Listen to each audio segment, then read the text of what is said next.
Listo. Entonces, otra vez, bienvenidos a la clase, todos, y gracias por asistir. Como les venía diciendo, vamos a empezar a hacer un problema aplicado en donde vamos a paralelizarlo utilizando MPI con la idea de poder distribuir la memoria y poder trabajar este problema. Es un problema que implica una matriz. Entonces, poder trabajar en principio unas matrices que no quepan en un computador, sino que toque distribuirlas en varios computadores. La matriz como tal nunca va a existir. Y es un problema análogo a lo que hicimos nosotros con la matriz unidad. En la matriz unidad, si ustedes recuerdan, lo que hicimos fue que cada proceso tenía guardado un pedazo de la matriz, pero no era que tuvieran todos una copia de la matriz, sino era solamente el pedazo que les corresponde. Es básicamente lo mismo que vamos a hacer acá, pero con una condición extra, y es que cuando se haga la evolución en este método para evolucionar el sistema y llegar a la solución física, tiene que haber comunicación entre los procesos, comunicación entre vecinos. Entonces tenemos que programar no solamente la distribución de la matriz, sino además cómo se van a comunicar entre ellos para que al final podamos resolver esta ecuación, que es la que vamos a hacer acá, la ecuación de Laplace, utilizando el método de Gauss-Seidel y Jacobi para hacer esa solución. Muchos de ustedes deben estar familiarizados con este método. En programación normalmente se ve como ejemplo. Quiero saber si alguien nunca ha visto cómo resolver la ecuación de Laplace discretizada. Levante la mano o dígalo. Entonces José dice que nunca vio ese método, creo que es el único, Daido, Sebastián también, Sofía. Yo aprovecho para preguntar, como creo que ustedes no vieron conmigo programación, cuando ustedes vieron programación, ¿alcanzaron a ver solución de ecuaciones diferenciales parciales? ¿Muy básica o no alcanzaron? Al Yo menos creo yo que no, no, profe. profe. Por mi parte, no, profe. No, unos sí y otros no. O sea, no se alcanza necesariamente, ¿cierto? No se alcanza por tiempo. A veces, ¿no? Los que ven conmigo saben que no hay piedad y seguimos avanzando y llegamos allá. Listo, ok. Entonces, de todas maneras, lo que vamos a ver acá, pues es muy sencillo. Primero que todo, tenemos que entender un poco el problema serial que queremos resolver para después poderlo paralelizar. No se requiere que sean expertos en solución de ecuaciones diferenciales parciales, no se requiere que sepan completamente el método de diferencias finitas, ni elementos finitos, ni nada de esas vainas. Esto es una familiarización con el problema, pero al final vamos a ver que lo que necesitamos es pensar cómo puedo hacer yo para paralelizar esta comunicación que existe aquí. ¿Listo? Entonces, tranquilos, no pasa nada, no están en desventaja, pero quería saber, esta pregunta me sirve a mí para saber hasta dónde llegar con el énfasis en esta explicación. Ya no voy a correr tanto como lo pensaba hacer, lo voy a hacer un poco más despacio, simplemente buscando que se entienda más. ¿Ok? Entonces, lo que vamos a hacer es resolver la ecuación de Laplace, es una ecuación diferencial parcial, y esta ecuación diferencial parcial, digamos, si la vamos a poner en dos dimensiones, está representada por esto, derivada parcial de lo que estamos buscando, por ejemplo, el potencial eléctrico, que es el cuadrado más derivada parcial de lo que estamos buscando respecto allá al cuadrado, es igual a cero. Esto es lo que queremos resolver en una región dada y, y digamos que lo importante es que en esa región nosotros vamos a imponer unas condiciones de frontera. Entonces vamos a decir, por ejemplo, que acá el potencial o la temperatura o lo que uno esté resolviendo vale algo, no sé, 3 voltios. Y acá, por ejemplo, pues va a estar aterrizado, o sea, 0 voltios, y aquí está 9 voltios, y aquí, por ejemplo, está a 0 voltios también. Y incluso en este problema no hay ninguna restricción. Ustedes podrían también incluso poner cuerpos internamente a ciertos potenciales. Esto es como un condensador, no ideal, pero sí es un condensador, donde podemos también fijar los potenciales, entonces menos 5 y 5 y ver lo que queremos, o sea, lo que queremos en este momento, la solución que estamos buscando es cómo es el potencial en toda esta zona, ¿sí? De acuerdo a esas condiciones de frontera. Lo que importa en estos problemas son las condiciones de frontera, eso es lo que digamos, determina la solución final del sistema, y eso es lo que vamos a hacer en este problema. Entonces, ¿cómo se hace? ¿Cuál es la forma general de resolver esto? Primero se discretizan estas derivadas, y estas derivadas se van a discretizar, en este caso, utilizando diferencias finitas. Y estas segundas derivadas, entonces, si nosotros tenemos discretizado el espacio como teníamos ahí a la derecha, pues eso quiere decir, por ejemplo, que yo estoy parado, digamos, en un punto así del espacio, este va a ser el punto I, J, y este de la derecha va a ser el I más 1, J, este de la izquierda es el I menos 1, J, Este de arriba es el I, J más 1, y este abajo es el I, J menos 1. ¿Listo? Entonces, si yo quiero calcular esa segunda derivada ahí en ese punto, lo que voy a hacer es, por ejemplo, hay varias maneras de hacerlo, es tomar la derivada forward en este punto y restársela a la derivada backward en este punto para que me quede centrada y sacar una segunda derivada de esa forma. ¿Qué quiere decir forward? ¿Qué quiere decir backward? Forward quiere decir que aquí la derivada en y, porque miren que estoy manteniendo constante a j, o sea, a y, y está cambiando solamente x, o sea, y.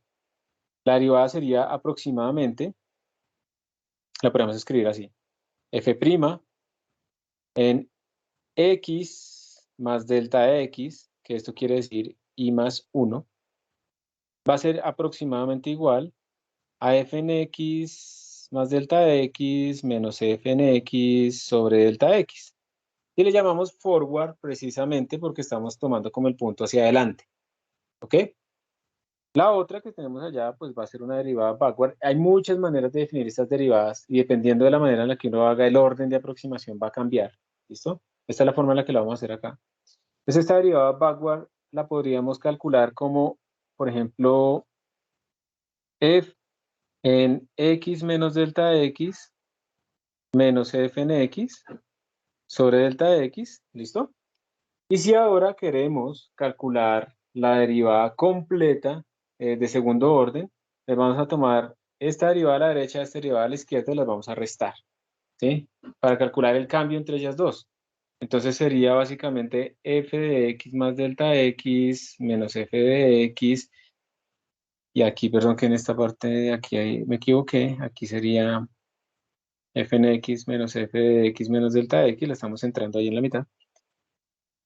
Menos la otra derivada que es f de x menos f de x menos delta de x, tin, tin. Todo esto dividido entre delta de x, eso es restarlas, pero todo esto tiene que estar dividido entre delta de x para calcular la segunda derivada. Entonces, cuando simplificamos, al final, miren que nos va a quedar que esa derivada de segundo orden va a ser f de x más delta de x, más f de x menos delta de x, menos dos veces f de x, todo dividido entre delta de x al cuadrado. Y esta va a ser nuestra aproximación de la segunda derivada de nuestra f, es la segunda derivada de nuestra f con respecto a x al cuadrado. Y eso es lo que vamos a hacer. Entonces, discretizamos cada una de estas derivadas, ya sea en x, ya sea en y. Como pueden ver, estamos viendo solamente vecinos a primer orden. Y luego introducimos eso allá. Y entonces lo que antes era continuo, ahora se vuelve discreto en una malla. Y con eso podemos expresar nuestra solución. Entonces uno lo que hace es expresar esa parte discreta en esa ecuación diferencial y ver qué le sale. Al final lo que vamos a ver es que f en x, que es lo mismo que decir f en y, j, va a ser una cosa que depende de sus vecinos, ¿sí? Depende de ese vecino, de este vecino y de este vecino. Eso es lo que nos va a dar. Entonces va a salir esa función. Y después de sacar esa función, lo que vamos a decir es, listo, como cada valor en cada punto depende de esos valores vecinos, entonces lo que vamos a hacer es, en nuestro problema original, dar valores arbitrarios en la grilla para estos valores iniciales, para todos los puntos en nuestra grilla, listo, valores arbitrarios iniciales, y empezar a aplicar esta regla muchas veces. Esta regla lo que está haciendo es que la información que tenemos en las fronteras vaya entrando hacia nuestra región, donde están esas condiciones iniciales que deben cambiar, va entrando a esta región, se va propagando esa información, ¿listo? Hacia toda nuestra región, y después de hacer muchas veces estos pasos, este es el paso de evolución, después de hacer muchas veces este paso de evolución, nuestro sistema va a converger a una solución. Y por eso esto se le llama el método de relajación. Empezamos de unas condiciones iniciales arbitrarias y respetando siempre las condiciones de frontera, aplicamos nuestra condición de evolución y al final nuestro sistema converge a una solución dada. Nuestro objetivo final es llegar a cosas como este estilo. Por ejemplo, aquí tenemos una solución tridimensional. Dada el voltaje, tenemos una grilla rectangular, pusimos aquí una placa positiva, una placa negativa, potencial cero en todos los bordes, como se puede ver acá, y independiente de la condición inicial que uno ponga, respetando siempre las condiciones de frontera, pues se llega a este tipo de soluciones. Y este es el potencial. Y pues uno también puede calcular las líneas de contorno, que son las que ustedes están viendo aquí abajo, y uno puede incluso calcular derivadas numéricas para obtener cómo es el campo eléctrico y bueno, todas las soluciones que están buscando ahí. Entonces, este es el problema, digamos, al que queremos atacar, queremos resolver con la solución de la ecuación de Laplace. Entonces, lo importante es fijar las condiciones de frontera y pues ya. ¿Hay alguna pregunta hasta este punto? Profe, qué pena, es que un compañero está intentando entrar, pero no lo has admitido a la Espérate a ver reunión. porque no me... Sí, espérate, miro porque no me ha llegado nada. Ninguna solicitud. ¿Cómo se llama? A ver si lo puedo Carlos. decir. Carlos Cruz, ¿no? El que siempre está de Ajá, invitado. Carlos Cruz.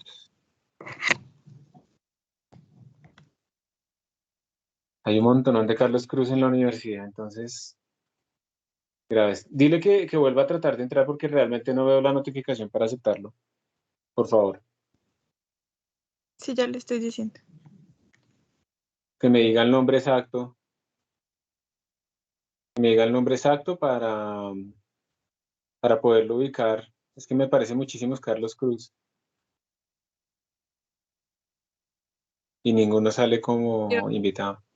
Me pidió el link porque puede que no esté accediendo, entonces ya ahorita Listo. le volverá a llegar la solicitud. Ya te paso el link por el chat, por si no lo tienes. De todas maneras, el Carlos Cruz Useche. Sí, pero es que como él no está utilizando la cuenta de la universidad, sino que está como invitado, no aparece ese nombre. Va a revisarlo a vez. Ahí está el link. Último intento.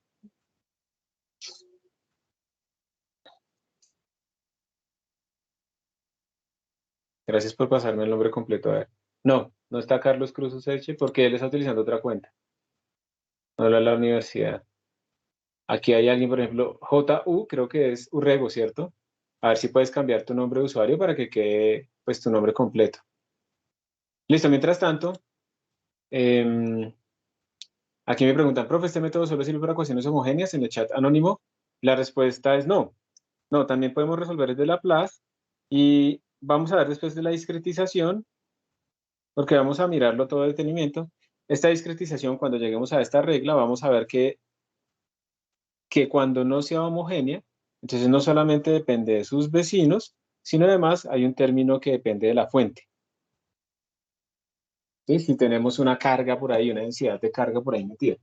Entonces también se puede utilizar este método para este tipo de ecuaciones que son elípticas.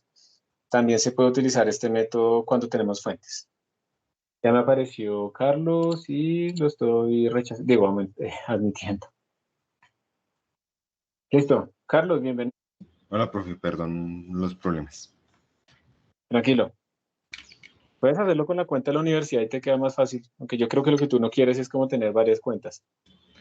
El problema que tengo es que utilizo el Teams para otra cosa aparte y no puedo entrar con el de la universidad.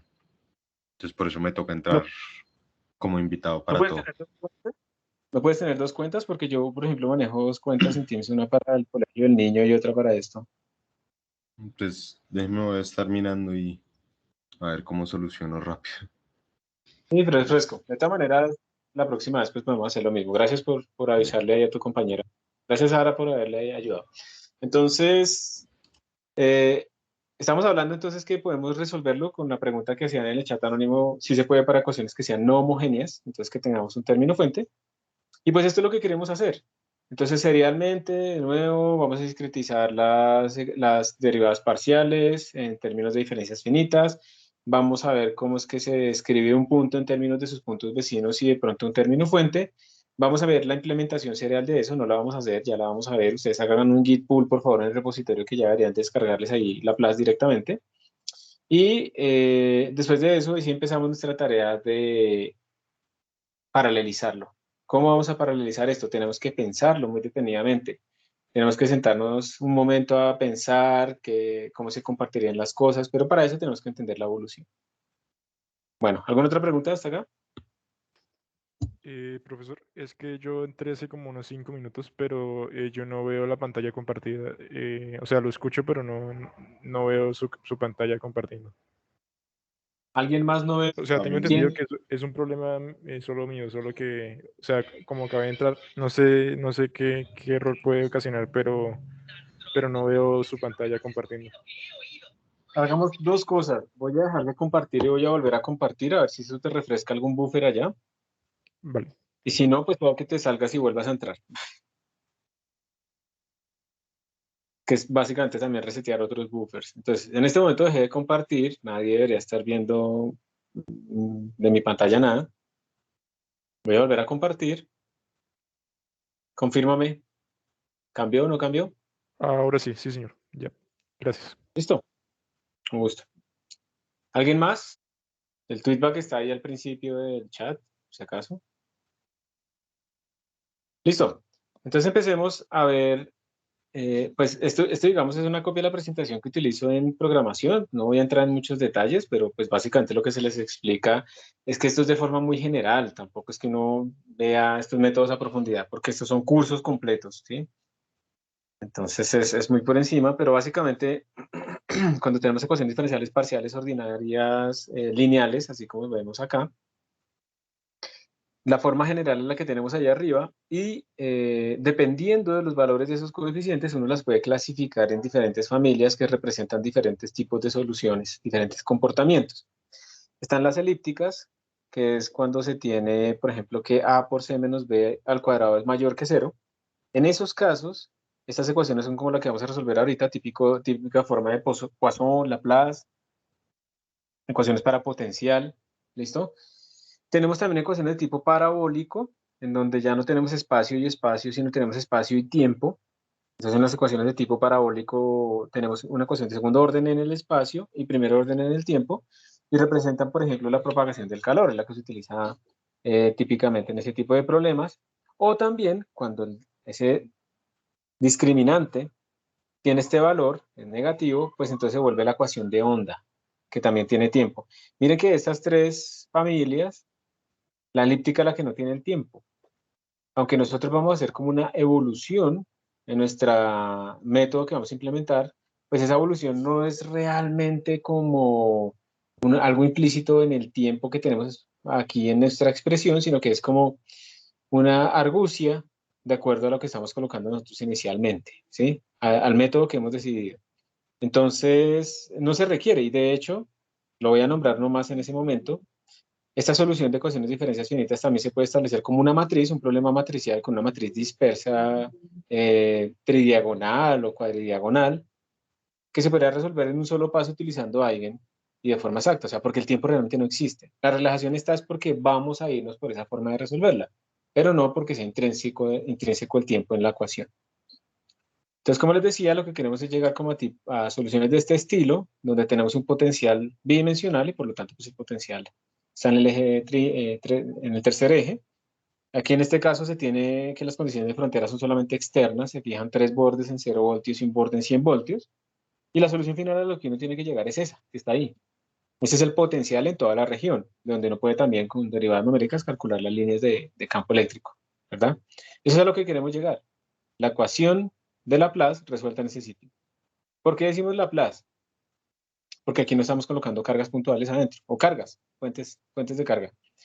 Y estas condiciones que estamos colocando acá, que son condiciones de valor exacto en las fronteras o en partes internas, se llaman condiciones de Dirichlet.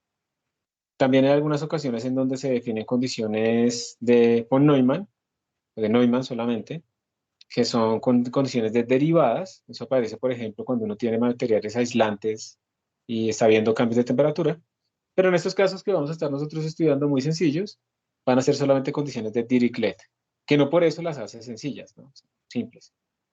Entonces, esto es lo que queremos resolver. Lo queremos resolver, vamos a ver la solución serial, y esto es lo que queremos paralelizar. Queremos obtener esta misma solución serialmente. Y para eso, pues tendremos que pensar en patrones de comunicación apropiados. Lo más probable es que lo vamos a implementar de una forma, pero con todo lo que vimos de comunicación global, es probable que ustedes, colectiva, se les ocurran nuevas cosas y mejores formas de hacerlo, ¿sí? Y ya, aquí vamos a ver paso a paso, digamos, este tipo de paralelización. Y realmente se acaba el curso, estamos en la semana 14, la siguiente es la 15, la que le sigue la 16, que es la última. En la última clase, la 16, que hacemos las sustentaciones de proyectos finales. Entonces, pues ya estamos bastante cerca del final, ¿cierto? Y ustedes también lo deben sentir porque se empiezan a acumular más cosas. Hubo una anotación que yo vi solo la vez pasada cuando ya cerré la clase. Vi una anotación en el chat anónimo de que alguien decía que por favor no dejar más tareas, que porque tenían como más cosas que hacer y el proyecto final, no sé qué. Y sí, o sea, yo le bajo la intensidad, pero no puedo porque las tareas no se dan como por capricho. O sea, yo feliz de no dejar tareas porque no califico. O no tengo que inventarme más workshop ni nada de esas vainas. Entonces, pues me quita tiempo a mí. Pero es que las tareas están digamos, diseñadas para que ustedes afiancen los conceptos. La clase no es suficiente. Entonces, digamos que pedagógicamente el recurso de la tarea es necesario, definitivamente, y yo no lo puedo simplemente eliminar. Pero claro, no les voy a dejar workshops, 3 workshops en lo que queda y tareas intermedias. Han visto que no les he dejado tareas eh, que normalmente yo les dejaba, digamos, una mini tarea miércoles a viernes y el viernes en adelante workshop y cosas así. Sí se la bajan la intensidad, pero recuerden, las tareas no se dejan solo por capricho de parte mía, sino que es un mecanismo de su aprendizaje. Entonces, digamos que no dejar la tarea cuando se considera que el concepto no quedó bien apropiado es como decir ese tema no era importante, realmente no deberíamos haberlo visto. Y si lo estamos viendo es porque es importante y requiere que, digamos, se practique para que se afiance. José me pregunta que si vamos a tener clases hasta el penúltimo día. No, vamos a tener clases hasta el último día. Lo que pasa es que las sustentaciones pues también es clase y ustedes pues deben asistir para ver los trabajos de sus compañeros. Pero pues sí, o sea, la respuesta es clases hasta que nos toca dar clase, porque pues así es, ¿no? O no sé si no entendí bien tu pregunta. O sea, ¿tú te refieres como a ver temas, tal vez? Hasta el último día, porque tener clases sí vamos a tener. ¿O te refieres a ver temas y temas? Eh, digamos que por eso es que este tema es casi el último tema, porque realmente nos vamos a dedicar como a hacer esta paralización lentamente y trabajando y no sé qué. Entonces, sí, hasta donde podamos, pero va a ser como un desarrollo muy profundo de este ejercicio. ¿Listo? Entonces no es que sea muchos temas nuevos. Si aparece algo nuevo, va a ser más bien como tipo taller donde ustedes aprendan a utilizar una herramienta que se llama Slurm para poder mandar trabajos a un clúster.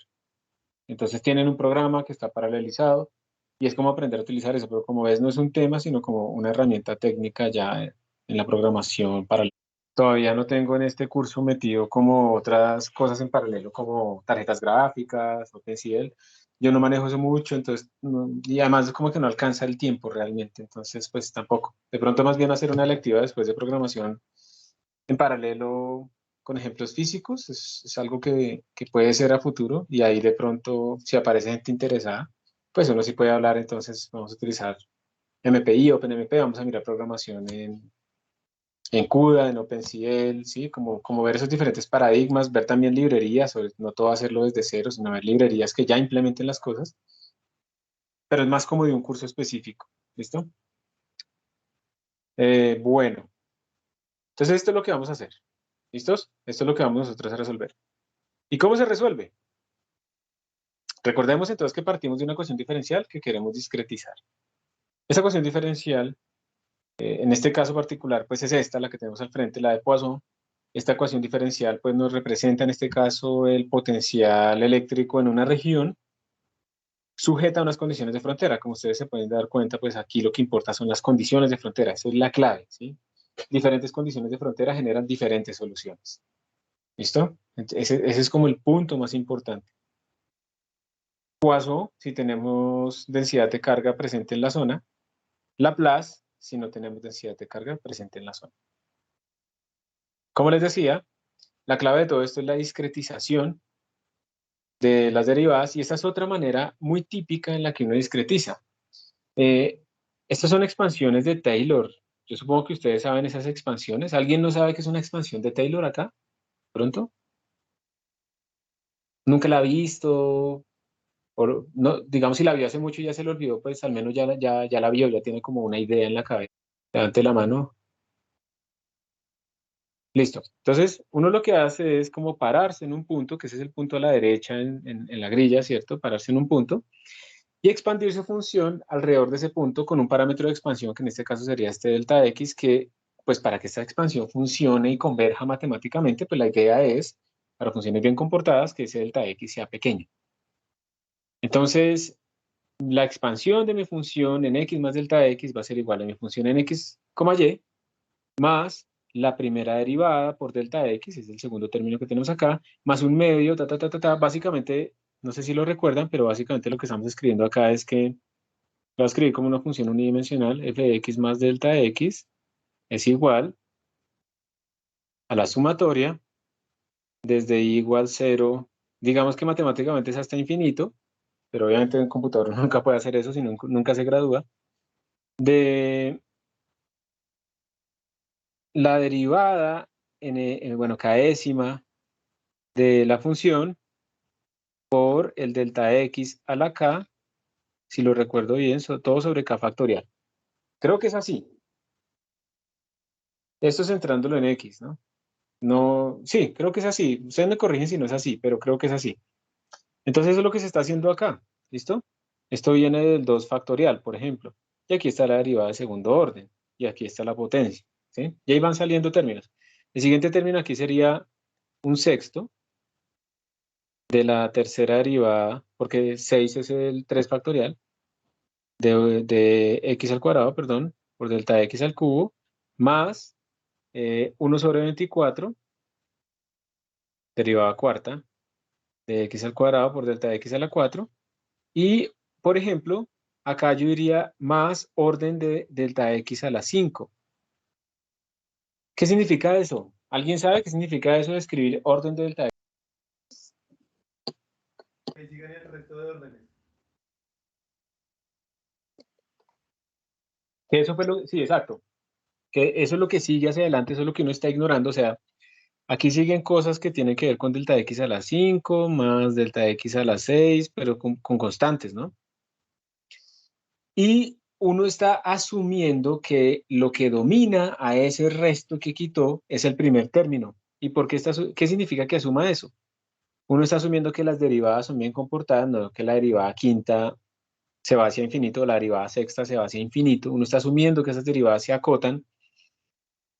Y como se supone que delta x es, por ejemplo, menor que 1, pues obviamente si yo tengo delta x a la 5, pues esto es más grande que delta x a la 6. ¿Sí? Si por ejemplo delta x es 10 a la menos 3, entonces sería 10 a la menos 15, debe ser más grande pues que 10 a la menos 18. Entonces si ven que los términos que van siguiendo hacia la derecha pues son cada vez más pequeños si están dominados por la potencia de delta x. Eso quiere decir si las derivadas no se explotan y si delta x es pequeño. Si eso sucede, entonces uno puede decir todo eso está dominado por el término delta x a la 5. Lo que uno quiere es que ese término no tenga una constante multiplicación gigantesca, simplemente esté dominado por delta x a la 5. Y eso es lo que quiere decir. Muchas gracias. Bien. Eh, Ahora, yo puedo hacer la expansión hacia atrás. Yo le puedo poner un menos. En vez de ir hacia la derecha y voy hacia la izquierda, hago la misma expansión, pero miren que van alternándose algunos signos. Aquí me quedaría con menos un sexto. Aquí sería más un 24avo. Más o menos, si no importa, orden de delta x a la 5. Entonces miren que cuando ustedes hacen estas expansiones también tienen un truco aquí que seguir. Si ustedes quieren despejar, por ejemplo, la segunda derivada y tienen estas dos ecuaciones, pues ustedes podrían sumar. Si ustedes suman los términos, si ustedes suman, miren que esto que tenemos acá, estos dos términos, esto que estoy resaltando, cuando yo los sume, esos dos términos pues se van a ayudar, ¿cierto? Un medio más un medio, me queda la segunda derivada ahí metida. Miren que estos otros términos, que voy a poner aquí como de color rojo resaltado, estos términos se me van a ir, ¿cierto? Estos términos se me van a cancelar, o sea, todos los términos, sí, de derivada impar se me van a cancelar, esos se me van a ir, me quedaron casi del mismo color, mientras que los términos pares se me van a quedar. Entonces miren que esto también se va a ir, ¿cierto? Y cuando yo sume, hagamos la suma, hagámosla aquí como para que quede. Yo tendría lo siguiente, si hacemos la suma, u de x más delta x, coma y, más u de x menos delta x, coma y, igual a 2 veces u en x, coma y. Se me va ese primer término, la primera derivada, más, y cuando sume esto me va a quedar segunda derivada de u respecto a x al cuadrado por delta x al cuadrado. Se me da el término de la tercera derivada, y miren que se sumarían los términos de delta x a la 4. O sea que esta cosa quedaría con un más orden delta x a la 4. Ese sería el primer término que voy a ignorar. Y entonces observen que de acá yo puedo despejar la segunda derivada, ¿cierto? Este término de acá, yo lo puedo despejar. Y llego a mi aproximación de diferencias finitas para mi segunda derivada. Mi segunda derivada se puede aproximar como vx más, más delta x, bla, bla, bla, bla, bla. Se tiene que pasar a dividir este delta x, y aquí hay un error en esa presentación, porque cuando yo pase a dividir este delta x, entonces el orden queda aquí dividido entre delta x al cuadrado, y realmente el orden me queda delta x al cuadrado, no delta x a la 4. Y ahí hay un errorcito de sintaxis, que es la misma fórmula que habíamos dicho anteriormente, al principio de la clase, ¿cierto? Lo bueno de esto, ¿cuál es? Que conocemos cuál es el error de esa fórmula. Eso es lo bueno. ¿Ok? Y entonces así podemos finalmente aproximar la derivada parcial respecto a x centrada en x, y conocemos también su error. Y hacemos exactamente lo mismo para y. Antes de seguir, ¿vamos bien? ¿Listo? Bueno, yo confío en ustedes. Entonces, ya que tenemos discretizadas nuestras ecuaciones continuas, entonces simplemente pues las escribimos en términos de la ecuación de Poisson, en este caso. Reemplazamos la primera derivada, la segunda derivada respecto a x, reemplazamos la segunda derivada respecto a y. Y no sé si ustedes están observando ahí inmediatamente que si de nuevo yo tengo así mi grilla y tengo aquí mis puntos siguientes, observen que esto me está relacionando mi valor acá con el valor en y más delta y menos delta y, x más delta x y x menos delta x. Eso es lo que estamos viendo en esta solución. ¿Listo? Y la otra cosa es que ya pues vamos a discretizar, entonces pues todo lo que diga x, y realmente se va a convertir en la pareja y, j. Y por ejemplo x más delta x, y, pues se va a convertir en y más 1, j. Si pegamos un salto a la derecha de tamaño delta x. Entonces esta es la expresión de la evolución y ahora la vamos a discretizar. Ahora sí vamos a pasar a una malla discretizada. Entonces vamos a discretizar así. Tenemos puntos donde pues cada separación en el eje X, vamos a tomar esto es uniforme, es un delta X, y cada separación en el eje Y pues se va a llamar delta Y. Vamos a tratar de simplificar aquí las cosas para que esto sea igual, simplemente un delta. Vamos a tener la misma discretización en X y en Y, no es obligatorio, es una simplificación, pero no es obligatorio. Y entonces ahora se va a reescribir esta ecuación discreta que tenemos acá en términos de y, j. Entonces pues yo creo que lo podemos ver rápidamente, ¿no? Sería y más 1, j, ¿cierto? Y menos 1, j. Y, j. Y, j más 1. Y j menos 1. Y, j. Entonces, vamos a simplificar todo esto, lo vamos a sumar, no sé qué, ta. Eso es lo que tenemos aquí abajo. Estamos utilizando el mismo espaciamiento para x y y. Y observen al final que llegamos a esta expresión. A ver, tenemos esta expresión de arriba. Antes de seguir, quiero como hacerle énfasis acá. Llegamos a esta expresión de arriba, cuando simplificamos, miren que si simplificamos en esta expresión, este menos 2u apareció 2 veces, entonces va a quedar un menos 4u por ahí metido. ¿Qué es lo que vemos acá? Antes de seguir, quiero que observemos esta ecuación. Y fíjense, por favor, que esta ecuación, pues yo podría pensarla también que tiene que ver como con una expresión matricial. ¿Sí? Yo realmente esa ecuación la vamos a escribir de forma discreta, sería u de i más 1, j más u de i menos 1, j más u de i, j más 1 más u de i, j menos 1 menos 4 veces u en i, j y todo esto me tiene que dar igual a menos 4 pi por rho. Entonces miren que esto me está relacionando como las filas y las columnas de una matriz. ¿Sí? Entonces si yo, por ejemplo, empezara cuando estoy en la primera fila y la primera columna, ¿listo? Cuando estoy en esa primera parte, ¿cómo serían los índices? Supongamos que los índices empiezan en 0, entonces uno tendría como i de 0, perdón, tomemos i, j igual a 0 e igual a 0. Entonces tendríamos i de 1, 0 más, y aquí ya me di cuenta que cometí un error, tenemos que empezar en i igual a 1 y j igual a 1, porque si no vamos a tener problemas cuando restemos. Entonces esta ecuación para ese valor me está diciendo u de 2,1 más u de 0,1 más u de 1,2 más u de 1,0 menos 4u de 1,1 igual a menos 4pi, y este rho pues también está en 1,1, ¿sí? También está discretizado. Entonces uno puede ver que estas son relaciones de recurrencia sobre una matriz, y uno puede terminarlo de escribir este sistema como una matriz. Después podemos pasar a i igual 1, pero j igual 2, y le va a salir otra ecuación, y todo eso se puede escribir como un sistema matricial. Entonces uno podría resolver ese sistema de forma matricial. Pero aquí lo vamos a hacer de otra manera. Lo vamos a hacer de otra forma. Entonces, ¿cómo lo vamos a hacer acá? Lo que vamos a hacer es despejar este valor. Vamos a escribir este término en i, j en función de los demás. Porque eso nos va a dar otra información también útil. Es otra manera de resolver el problema. Entonces aquí se está discretizando, se está asumiendo que el delta es el mismo en ambas dimensiones, por eso solo se llama delta. Ya sabemos que x está discretizado de esta forma, pues va desde un x mínimo, un x cualquiera, un x y décimo, pues va a ser el x mínimo, más y veces la partición. Lo mismo va a pasar para y.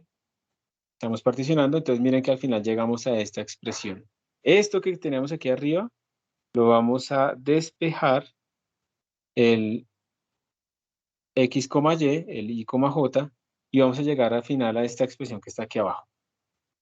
Esa es otra manera de ver el problema, que les está indicando a ustedes una información como muy útil. Esto les está diciendo que el valor en cualquier punto de su matriz, y, j, que no sea frontera, es el promedio de los valores alrededor. Porque si ven que tenemos el de arriba, el de abajo, el de la derecha, el de la izquierda, todos sumados, dividido entre 4. Y esto es algo intrínseco de esta ecuación diferencial. Este valor es el promedio de sus vecinos. Pero además, si hay una fuente, pues tenemos que sumarle ese término de fuente, ahí. ¿Ok? Nosotros vamos a estar solamente con Laplace, solamente nos vamos a quedar con esta parte hasta aquí. Pero esto es muy útil, porque esto nos está diciendo es, si usted tiene una grilla así y está concentrado en este punto, los valores en ese punto, cuando esto esté realmente siendo solución del sistema, esos valores tienen que ser el promedio de los valores alrededor. Y eso implica entonces que si yo estoy aquí en un punto cerca de la frontera, pues los valores que yo tengo acá van a estar afectados, porque aquí tengo un punto en frontera que nunca cambió. Entonces, como este punto central depende de sus valores vecinos, entonces él tuvo que haber sentido la propagación de la información de la frontera hacia acá y también de alguna manera afectó a los demás, porque cuando yo me concentre en este de la derecha, pues de nuevo, él va a tener que ver con el valor de la izquierda, con el valor de arriba, que es de frontera, y entonces todo este mundo tiene que llegar como un equilibrio porque todos están relacionados con todos. Y eso quiere decir entonces que yo tengo que aplicar esta regla muchas veces, hasta que casi no haya cambios. Y por eso lo llamamos método de relajación. Si yo lo hago una sola vez, ese método de relajación, yo lo único que estoy haciendo es como propagar en un paso las condiciones de frontera hacia los vecinos más inmediatos. ¿Sí? Eso fue lo único que hice. Pero todos estos puntos que están aquí adentro no se han enterado todavía de cuáles son las condiciones de frontera. Entonces yo tengo que seguir haciendo relajación, tengo que seguir aplicando esto sobre la misma matriz muchas veces hasta que la solución ya no cambia casi. Uno puede hacer dos matrices, matriz vieja, matriz nueva, se llama el método de Jacobi, o puede simplemente hacer esta actualización sobre la matriz misma, método de Gauss-Seidel, y eso acelera la convergencia. Entonces, eso es lo que vamos a hacer acá. Entonces, básicamente es esto, aplicar esta regla de evolución sobre todos los puntos de la matriz muchas veces hasta que nuestra solución, nuestros valores dentro de la matriz ya no estén cambiando casi nada. Y eso se llama relajar el sistema.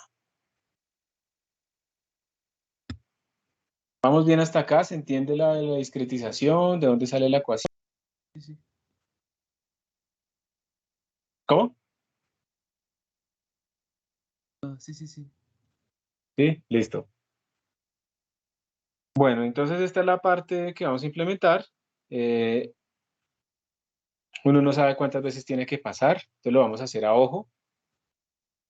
Hay también, aquí esto ya lo estamos haciendo nosotros cuando lo implementemos, pero lo que se puede implementar es algo que se llama over relaxation, que es cuando uno no, bueno, no lo vamos a meter. Se puede hacer para que sea más rápida la relajación. Y aquí nos estamos metiendo el tiempo. Si en nuestra ecuación el potencial depende del tiempo, pues se complica mucho más todo. Entonces, por cada valor del tiempo tenemos que hacer la relajación completa en el espacio. Luego cambiamos el tiempo, luego hacemos la relajación completa en el espacio, pues la cosa es diferente. O tendríamos que utilizar pues métodos como Crank-Nicolson y cosas así que mezclan el tiempo con este tipo de soluciones. Aquí nos vamos a quedar solamente con esta expresión. Esa es nuestra tarea en este momento, ¿listo?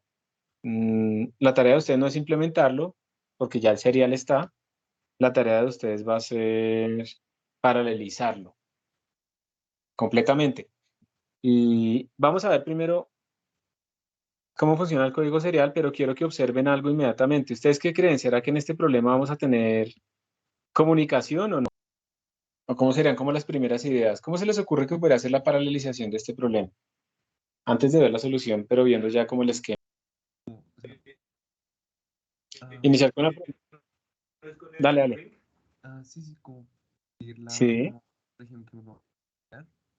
No, eso iba a decir que el ring, como cada matriz tiene, cada proceso tiene pues una parte de la matriz, puedes usar ring para la comunicación. Muy bien, sí, yo también, o sea, digamos que esa es una de las formas, de hecho, es la que vamos a hacer. Digamos que esta es la matriz verdadera que tenemos, y lo que vamos a hacer es pues compartirles entre ellos esa matriz. Vamos a distribuir memoria, esto es algo importante. Entonces, vamos a partir esta matriz en pedazos,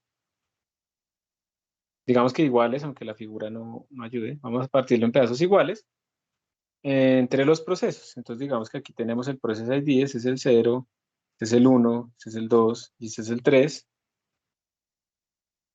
Recordemos, cada proceso tiene un pedazo de la matriz, entonces digamos que el número de columnas, originalmente la matriz es n por n, vamos a tomar la cuadrada, el número de columnas es igual a n para todo el mundo, pero el número de filas es local y sería como n sobre el número de procesos, ¿cierto? Que eso sería, este es el número de filas, este es el n rows. Entonces cada uno tiene un pedazo de la matriz, ¿ok? ¿Qué más va a pasar en este problema? Va a pasar también que pues tenemos que distribuir la forma de poner las condiciones de frontera. Ya sabemos que, digamos, el proceso 1 o el proceso X, vamos a extraer ese pedazo. Entonces déjenme, yo hago aquí, no me quedó perfecto. Vamos a ver si lo puedo agarrar así. Eso, voy a ponerlo aquí al lado, ¿listo? Digamos que este es el del proceso 1. Sabemos que él va a tener pues unos puntos internos y cuando cada uno de los procesos está haciendo la evolución, pues digamos que va a haber puntos que no tienen problema, porque por ejemplo este punto que está acá, este punto solamente va a tener que ver con sus vecinos completamente inmediatos, que serían este que está dentro del proceso 1, este que está dentro del proceso 1, este que está dentro del proceso 1 y este que está dentro del proceso 1. Entonces digamos que para ese punto no hay problema. El verdadero problema en que está en procesos, en puntos como este, porque este punto que tenemos acá tiene vecinos, ¿cierto? O este punto, digamos, que tenemos acá, esos tienen vecinos. Entonces, cuando yo quiera como actualizar esos vecinos, entonces listo, este va a leer el de arriba, este va a leer el de la izquierda, va a leer el de la derecha, pero este otro punto que no está dentro de esta matriz, vamos a suponer que la parte de arriba sí está y la parte de abajo no está, este otro punto está en el otro proceso, en el proceso 2. ¿Sí? Entonces lo voy a pintar, digamos, de rosado, bueno, no, de otro color, de amarillo. Esto está en el proceso 2. Entonces, el 1 no puede hacer la evolución de este dato hasta que el proceso 2 nos le haya enviado qué valor hay ahí en la frontera. Y son muchos puntos los que están en la frontera, ¿cierto? Entonces, como tengo tantos puntos que están ahí en la frontera, yo voy a tener que comunicarle, si yo soy el 2, tengo que mandarle estos puntos al 1 para que él pueda hacer su evolución. Pero de la misma manera, el 1 también va a tener algunos problemas, porque cuando el 1 quiera evolucionar a este dato, pues de nuevo, tiene esto, tiene este que lo tiene, o frontera, tiene este que lo tiene, pero va a necesitar un valor del 1. Entonces, no solamente se tiene que el 2 le tiene que mandar datos al 1, sino que además el 1 le tiene que mandar datos al 2. Y ese patrón se va viendo hacia abajo y se va viendo hacia arriba. Entonces, efectivamente, es un ring, pero es un ring que va hacia arriba y hacia abajo. ¿Qué hacemos?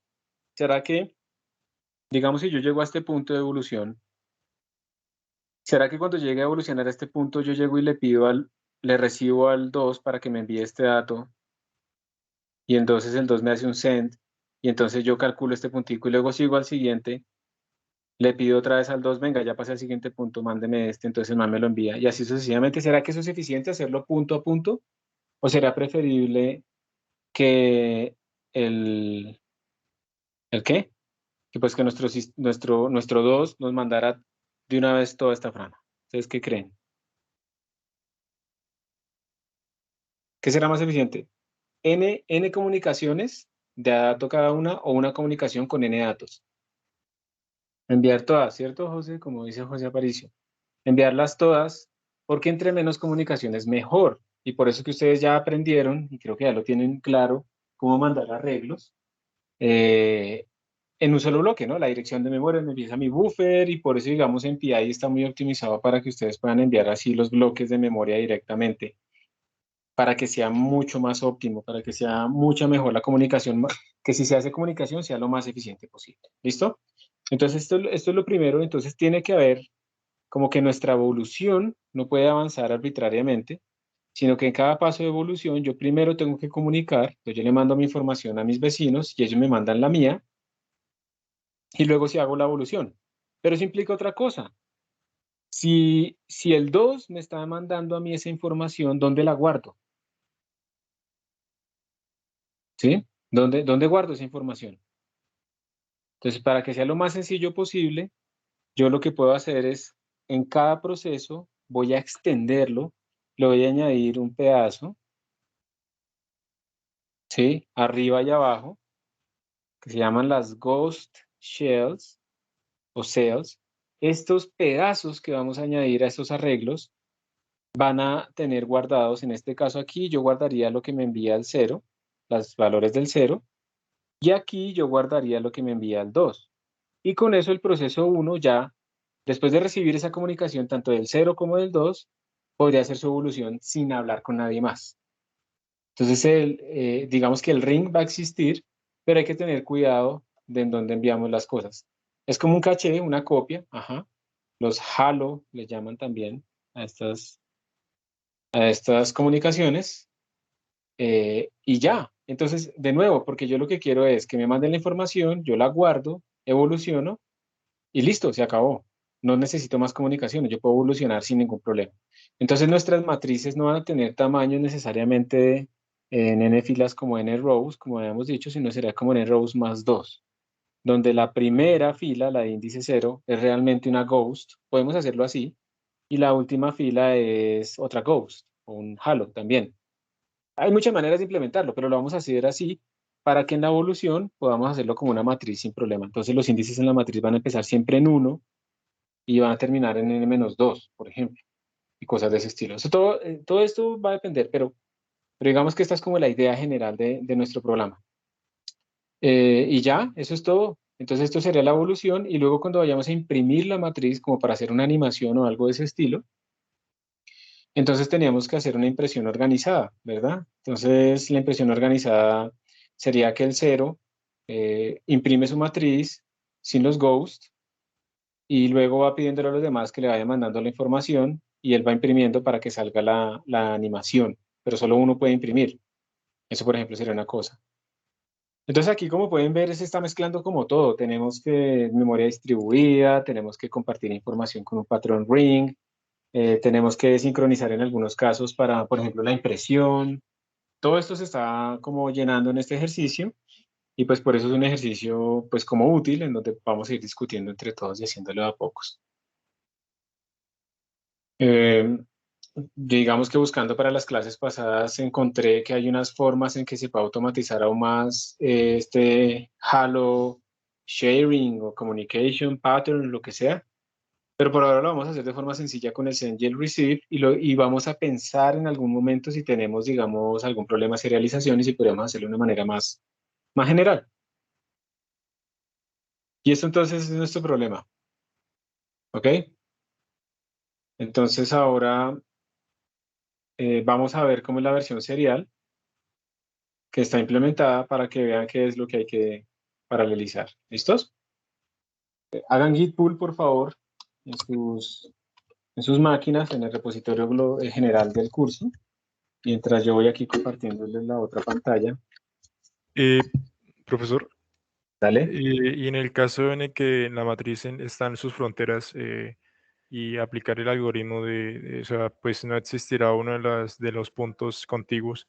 Ahí, ¿qué se hace? Solo se tiene en cuenta los otros tres y se tiene como cero el que no existe o sea, tiene algo que ver con las condiciones de frontera. Tiene que ver con la condición de frontera. Entonces, digamos que si ponemos condición de frontera en el borde, entonces tú con tus índices localmente, pues tienes que tener cuidado de no ir a actualizar una condición de frontera, por ejemplo. Entonces ya depende cómo de que tú hayas definido las condiciones de frontera, ¿listo? Pero en general, si tú las definiste con los bordes, entonces cuando tú hagas la actualización, la evolución, ¿sí? Tienes que tener cuidado de ir a modificar esas celdas. Entonces esas celdas mantienen sus valores constantes, pero obviamente también está paralelizado lo de las condiciones de frontera. Entonces tenemos que desde el principio, cuando hagamos condiciones de frontera, tenemos que haber paralelizado eso también dependiendo del PIB. Pero tiene que ver con las condiciones de frontera, así como tú dices. Ok, gracias. Ajá. O sea, todo lo serial se tiene que seguir teniendo en cuenta. Tenemos que seguir teniendo en cuenta que, que hay condiciones de frontera que no se pueden cambiar ni nada de eso. Ustedes van a ver al final que pues, no vamos a hacer matrices de verdad tan distribuidas. Realmente no va a ser tan gigantesco, pero el ejercicio nos enseña muchas cosas de patrones de comunicación y un ejemplo en la práctica. Eso es un taller típico que toca hacer en día y medio o menos en esos cursos del ICTP, pero pues precisamente día y medio pues son varias clases, ¿no? De estas. Y ya como uno ya sabe por dónde se cayó al principio, pues ya es más sencillo guiarlos. Listo. Entonces, por favor, de nuevo hagan el git pull. Lo voy a pasar acá. Dejar de compartir pantalla. Y les voy a compartir esta otra. Y ustedes, si son tan amables, ¿me pueden confirmar que están viendo mi pantalla? Sí, profe. Listo. Eso también es pura tramadera, ¿no? Poner VPyTop ahí y todo eso. ¿Dónde está el repositorio? Está acá. Si quieren lo agrando.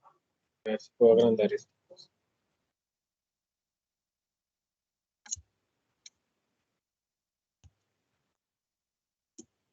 Ya. Listo. Yo creo que ahí lo pueden ver mejor. Si hicieron git pull, deben tener en este momento, y este no era el que quería agrandar. Obviamente VPyTop se murió.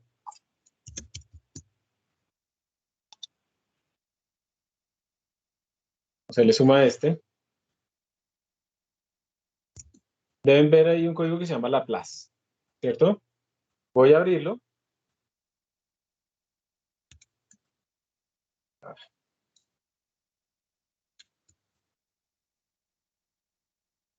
Aquí lo tenemos. Es nuestro código de Laplace serial.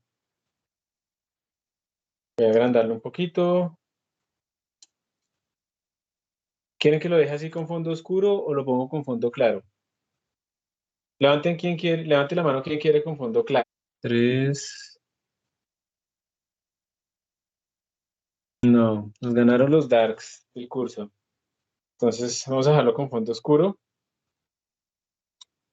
Y miremos rápidamente pues, qué hace este código. Tenemos IOStream, vector, CIMAD, tenemos el delta, que es la partición, la resolución en X y Y.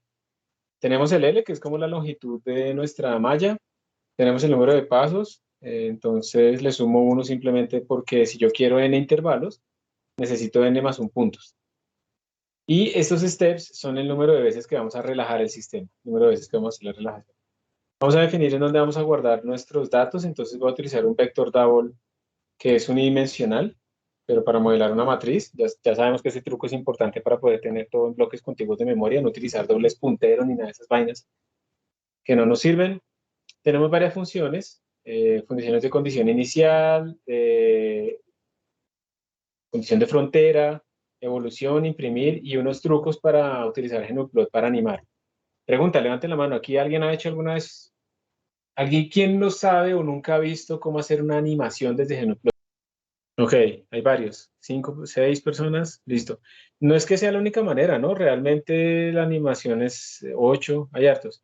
Las animaciones las pueden hacer ustedes también con Matplotlib, pero pues aquí es una cosa súper sencilla. Yo no estoy diciendo que GnuPlot sea mejor que Matplotlib, de hecho yo uso ambos, pero pues puede ser útil, ¿sí? Por ejemplo, aquí lo que vamos a hacer realmente ni siquiera hacer una animación, sino que nos guarde todo en un GIF animado. Entonces uno ya lo puede poner como en una página web o algo así. ¿Listo? Eso es lo que queremos como ver. Entonces estos truquitos son para hacer esa animación. Les voy a explicar más adelante. Son truquitos de GnuPlot. Básicamente este código va a imprimir la matriz a la pantalla, pero además va a imprimir unos códigos de GnuPlot y le vamos a botar toda esa salida de este código a GnuPlot para que GnuPlot nos haga la animación. Y eso es pues como chévere. Siempre es bueno, no solamente por tramar. Es importante que ustedes aprendan a tramar, pero no solamente hay que hacer las cosas por tramar, es importante que uno pueda ver la evolución de su sistema, que uno pueda como hacerse una idea de qué está pasando, ¿sí? Porque, por ejemplo, les cuento una experiencia. A mí me pasó una vez que yo tenía una partícula que tenía que rebotar con el suelo y el rebote era con una fuerza que era elástica, entonces la energía se debería conservar, ¿verdad? Entonces yo grafiqué la energía en función del tiempo y la energía me daba más o menos constante en función del tiempo. Y dije, no, pues perfecto, está funcionando bien el rebote, no sé qué. Y cuando se me dio por visualizar el sistema, después de que no me cuadraban otras cosas, resulta que la partícula estaba traspasando el suelo completamente y eso de todas maneras conservaba la energía mecánica porque pues, la energía potencial gravitacional está disminuyendo, la energía cinética está aumentando y las dos se sumaban siempre igual. Entonces, a veces los criterios no funcionan y ver el sistema le da a uno una idea de si todas las cosas están bien o no. Quedó por ahí una mano levantada, de pronto, Juan, ¿tienes alguna pregunta? No, yo creo que se le quedó levantada y la dejó ahí y se fue. Bueno. Entonces tenemos estas funciones. La función main es la que nos dice a nosotros cómo funciona todo. Eso es lo que uno tiene que primero mirar, es la interfaz. Y entonces aquí dice que primero declaramos nuestra matriz, que es de tamaño n por n, le ponemos las condiciones iniciales, le ponemos unas condiciones de frontera, y luego viene la evolución. Ya esta parte de GnuPlot y de plot GnuPlot, pues tiene que ver con GnuPlot, pero el núcleo de todo este programa, pues es muy sencillo. Condiciones iniciales, condiciones de frontera y evolucionar. ¿Cuántas veces evoluciono? Step veces. Ahora miremos acá qué hacen las condiciones iniciales. Las condiciones iniciales básicamente están recorriendo nuestra matriz. Como n es una constante global, que eso lo tenemos que quitar. Entonces, como n es una constante global, pues él sabe hasta dónde van sus filas y sus columnas. Y lo que está haciendo simplemente es en el elemento i, j ponerle el valor 1. Toda la matriz la llenó. Después llamamos a las condiciones de frontera. Las condiciones de frontera dependen del problema. En este caso, como ustedes pueden darse cuenta, estamos parándonos en los bordes. Aquí nos estamos parando en la primera fila y recorriendo todas las columnas. Y a ese le estamos poniendo un valor de 100 voltios. Luego nos paramos en la última fila y recorremos todas las columnas y a eso le ponemos el valor de 0 voltios. Luego la primera columna, la última fila, pero pues simplemente nos saltamos estos otros valores para no sobreescribir estos 100 que habíamos puesto antes. Y le damos 0. Y aquí es la última columna, todas las filas, excepto la primera y la última, y le ponemos 0. Entonces este es el rectángulo que tiene 100 en un lado y 0 en todos los otros bordes. Mírenlo bien, díganme si sí les parece. ¿Sí, de acuerdo? Si ustedes tuvieran otras condiciones, como por ejemplo un condensador en la mitad, pues tendría que poner aquí la discretización de esas coordenadas, las dos placas. O un círculo, un anillo, pues pone la discretización de ese círculo aquí, en las condiciones de frontera. Esa es la forma más sencilla de implementarlo, ¿listo? Ya vamos a ver por qué les digo eso. Entonces las condiciones de frontera se pusieron acá y miremos la evolución. Entonces miren que la evolución, la clave está aquí. En la evolución estamos diciendo el elemento I, J va a ser igual a la suma de I más 1, I menos 1, J más 1, J menos 1 sobre 4. Esta es la ecuación de Laplace. Esa es la evolución. Todo elemento es el promedio de sus vecinos. Pero ¿qué hay que hacer? Hay que tener cuidado con no sobreescribir las fronteras. Entonces, primero lo que estamos verificando es si yo no estoy parado en un elemento frontera. Si estoy parado en un elemento frontera, yo hago un continuo. Continuo quiere decir que yo simplemente paso el siguiente paso de mi bucle y no hago todo lo que está debajo. Eso es lo que significa un continuo. Entonces yo estoy verificando si no estoy en la primera fila, en la última fila, la primera columna, la última columna. Si eso se cumple, si no estoy en esos bordes, entonces vengo acá. Obviamente ustedes podrían decir, pues, ¿por qué no cambia aquí los índices? Y evita eso. Sí, también se puede hacer. Pero ¿qué pasa si tengo algo intermedio? Si tengo algo intermedio, no me basta con los índices, tengo que de todas maneras verificar aquí con unos ifs las cosas. Hay una generalización de esto, que es obviamente crear un objeto, una clase nueva, un objeto nuevo, que sea el objeto celda, y que ese objeto celda sepa si es o no es frontera. Tenga ahí un booleano, is boundary, true or false.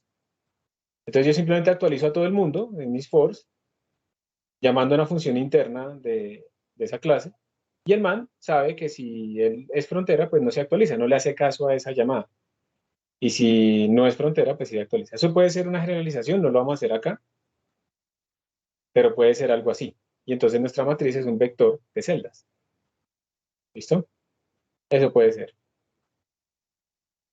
Eso de todas maneras complicaría un poco más el compartir los datos, ¿no? Habría que tener cuidado si se comparten, si son contiguos o no y todo eso. Bueno, esta es la evolución. Entonces en la evolución verificamos, en esta implementación verificamos si algo no es frontera, y si no es frontera, pues lo actualizamos. Ya de resto, pues quedan unas funciones de impresión. Señor. ¿La ecuación no tenía otro término además de ese promedio? Sí, sí. Aquí estamos haciendo solamente la Laplace. Listo, no estamos haciendo Poisson. Entonces aquí no hay fuentes. Pero si tú tuvieras un término fuente, tendrías que sumarle aquí ese término. ¿Listo? Sí, de acuerdo. Pero aquí estamos haciendo solo Laplace. Listo, vale. Vale, muchas gracias por la pregunta. Bueno, y después viene una función de impresión. Aquí estamos imprimiendo nuestra matriz en coordenadas ya reales. Entonces imprime el I, se imprime el J y se imprime el valor de la matriz en I, J. Esta es una forma en la que yo imprimo para que Genoplot pueda pintarme una función tridimensional. Y aquí están los trucos. Estos son los trucos para Genoplot. Son muy sencillos, miren. Yo aquí estoy imprimiendo desde mi programa, estoy imprimiendo comandos de Genoplot. Porque es que resulta que ustedes van a llamar muchas veces esta función print, ¿cierto? Porque son 200 pasos. Estamos llamando muchas veces a función print. Entonces yo le estoy diciendo, mire, Genoplot, yo voy a llamar esto solo una vez, porque esta es la inicialización de Genoplot. Le digo, active los contornos. Contornos quiere decir que él va a sacar líneas de contornos y las va a pintar en la parte de abajo. Entonces, eso es lo que quiere decir esta instrucción. Esa segunda instrucción le dice, yo no quiero que usted me pinte esto a la pantalla, sino que quiero que active la terminal de GIF animado. Eso es lo que dice esta cosa acá. Entonces, Genoplot tiene un montón de terminales. Genoplot puede imprimir a LaTeX, a TIKZ, a EPS, a JPG, a SVG, bueno, lo que quieran, ¿sí? Estamos aquí activando la GIF animada. Luego le digo en qué archivo quiero que guarde la animación. Esto solo se hace una vez. Y luego en cada evolución, uno va imprimiendo los datos y él los va generando, los va pintando y los va guardando en el GIF animado. ¿Cómo se pintan datos que no están guardados en archivos? En Genoplot. Yo simplemente le digo, oiga, Genoplot va a pintar un archivo de datos especial que tiene este guión. Eso quiere decir que él va a leerlos desde la entrada estándar, desde la pantalla o algo así, que no existen en un archivo. Y PM3D pues es una forma bonita de que queden graficados. Luego yo imprimo llamando a esa función print y luego le imprimo la E. Esta E le está indicando a Genoplot que llegamos al final de los datos en este cuadro. Porque pues como yo le estoy diciendo que lo lea desde la pantalla, yo no sé cuándo termina. GenoPlot no sabe, más bien. Yo le tengo que indicar cuándo termina. Entonces, por cada cuadro, lo que hace es este comando, el AS es porque es tridimensional, imprime todos mis datos y le dice dónde termina. Luego se vuelve a llamar. Cada cuadro imprime todos los datos en ese momento y cuándo termina. Y así sucesivamente. ¿Alguien levantó la mano para preguntar algo? Hace un momentico. Están preguntando en el chat. Vale, claro.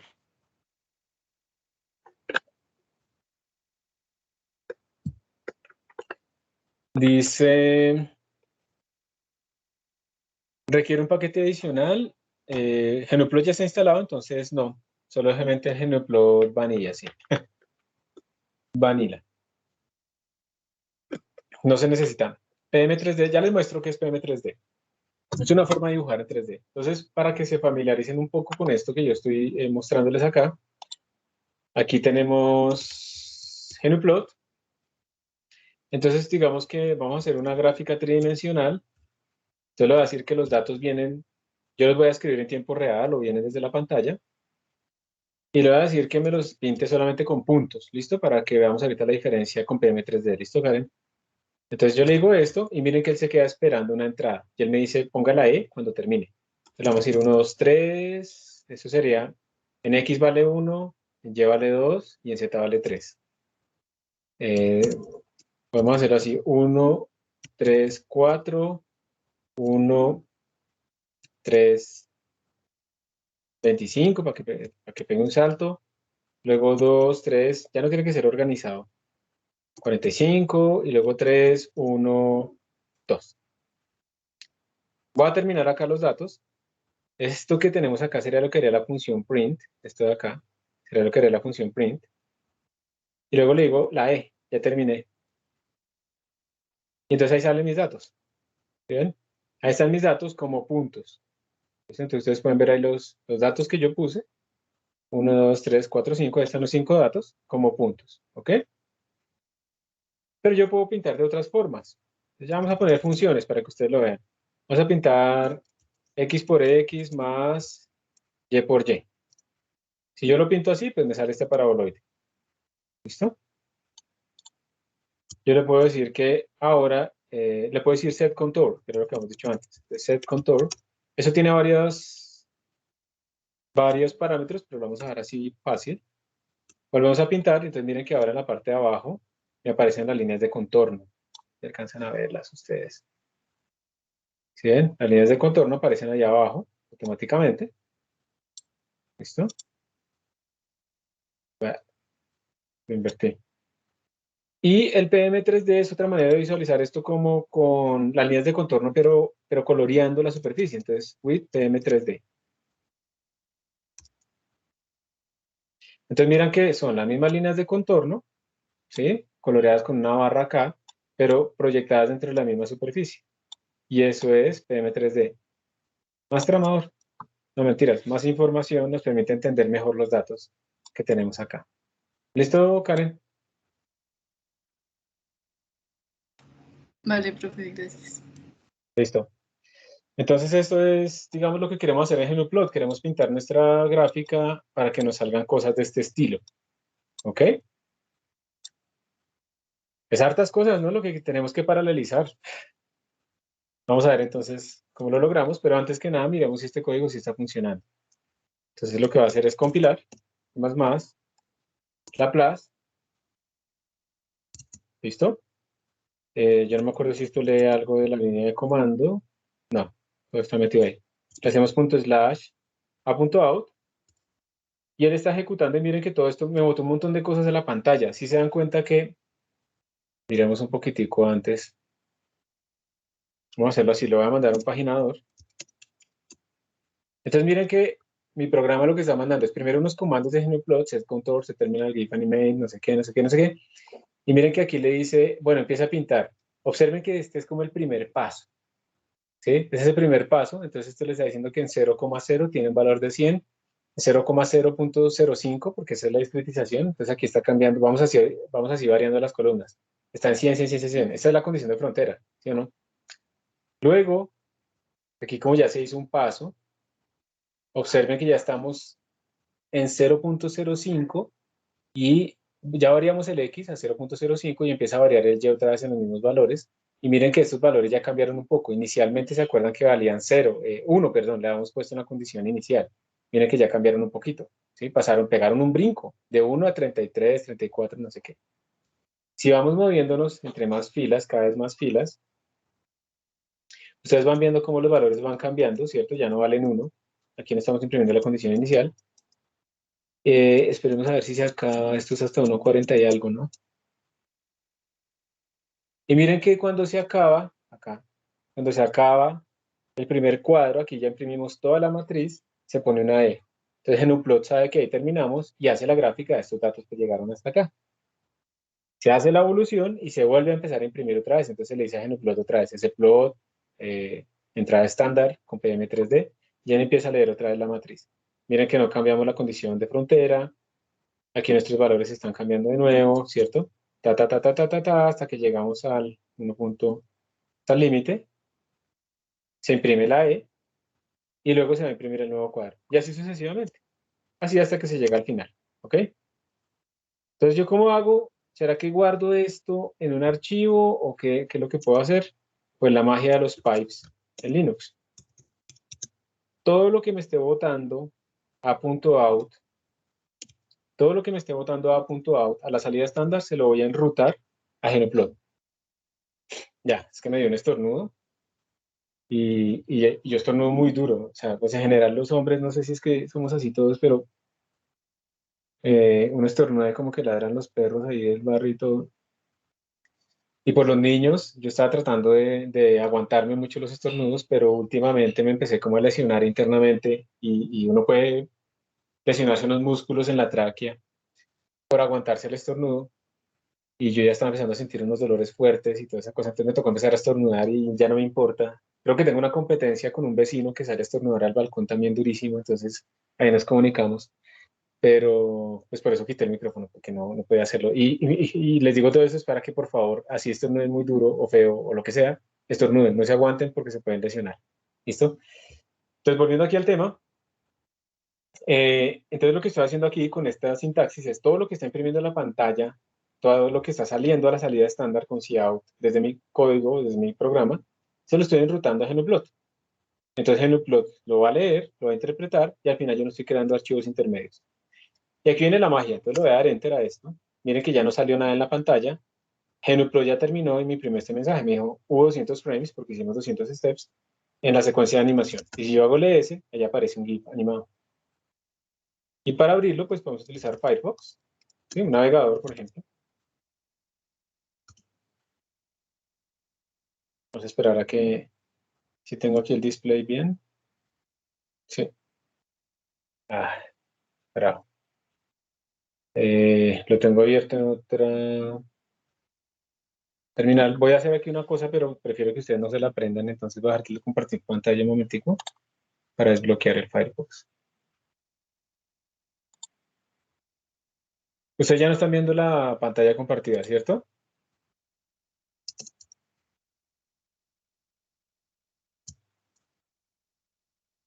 No.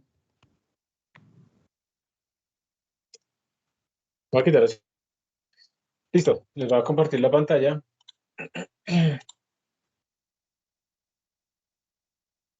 Y entonces, aquí estamos. Si yo le hago Firefox anim.gif, ahí aparece la animación. Y ahí ustedes pueden pues, ir viendo cómo es que está cambiando nuestro sistema, ¿no? Creo que me falta ponerle como el set contour base para que él me ponga los contornos abajo, de todas maneras, a pesar del PM3D. ¿Nos están viendo? Pero pues ahí está. Entonces la idea es que ustedes corran esto también en su computador. Ustedes corranlo, ejecútenlo y vean que pueden abrir la animación y pues todos deben estar obteniendo lo mismo. Mientras hacen eso, pues hagamos una pausa de yo parar de hablar de 5 minutos. Nos vemos a las 30. ¿Están de acuerdo? Sí, señor, profe. Gracias. Bueno, ya no sé, chicos. Un poquito más de tiempo se dejé. ¿Cómo les fue? Si a alguien no le funcionó, ¿todo bien? Listo, súper. Sí, eso es muy, muy útil, muy interesante. Se pueden activar también las condiciones de frontera en la parte de abajo, los contornos, perdón, y pues visualizar mucho más, ¿no? Eso pues va a ser bastante útil cuando uno está estudiando sistemas más elaborados que los que normalmente uno normalmente utiliza. Listo, súper. Entonces ahora lo que vamos a hacer es pues comenzar a pensar en cómo paralelizar esto y empezar a paralelizar. Entonces, ¿qué dicen? Levanten la mano quien quiere empezar de una vez a ver la paralelización en el... ¿Nadie? José Valderrama. Listo. Pero antes de poder ver código, tenemos que pensar mucho sobre esta paralelización. Tenemos que pensar muy bien esto del patrón de comunicación y cómo esas funciones que teníamos anteriormente deberían ser transformadas para poder, digamos, cómo resolver nuestro problema, ¿sí? Si venimos, déjenme ver acá. Si venimos acá, tratemos de ver por encimita solamente cuáles requerirían comunicación y cuáles no. Por ejemplo, la función initial conditions, ¿será que esa, imaginémonos que ya está paralelizado, imaginémonos que ya estamos hablando del PID y todo ese tipo de cosas, ¿será que esta función requiere comunicación entre los diferentes procesos? ¿Ustedes qué dicen? José le dio 4000 pasos. A ver, ¿qué dicen? ¿Qué dicen? ¿Si se requiere o no se requiere comunicación para la función initial conditions? O sea, cada uno va a tener que llenar de unos sus valores. ¿Es necesario que se comuniquen entre ellos?